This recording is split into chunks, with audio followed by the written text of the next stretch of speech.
Initially, I thought it was a joke because I heard from my receptionist that there was this company that they wanted to rent the entire hotel for 12 months, every single room booked. And it's not very often you get a phone call like that. So I actually called the company myself. And yes, in fact, that is what it was. And it was a company trying to source hotels for the asylum seekers or the refugees that are coming in, on the boats or by various different means.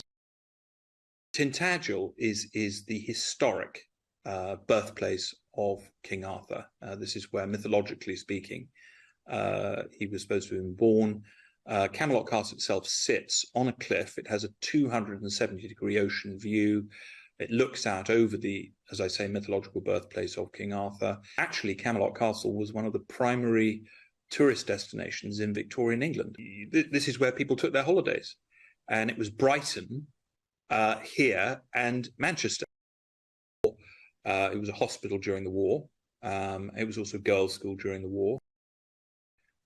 My primary concern is the damage that this does, as I say, to the local community. Also, I had another concern that if these were people coming in from overseas that, let's say, weren't used to our culture, what would they, trash the place, or would they damage the hotel? And I said, what would this government solution for that be?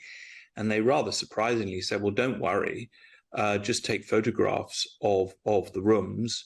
And if there's any damage at all, it'll all be, repaired at the government's expense. Well, of course, that's the taxpayers' expense.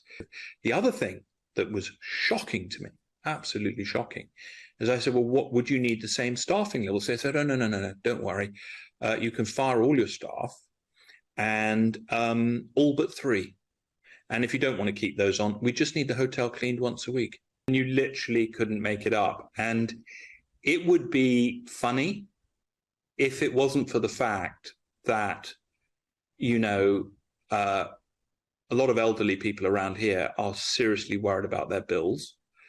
They are terrified as to what's going to happen this winter. And surely that is where money should be being spent, is to give such people relief.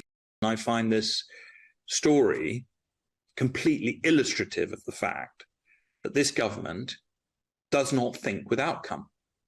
It just is solving the problem of the moment. And it's almost like they pick up Twitter in the morning, look at what is getting the most attention, and come up with a wacky policy to solve the problem of the tweet of the day. And that is no way to govern. Personally, I'm of the view that the boat should be turned around, and the Navy should be defending our island.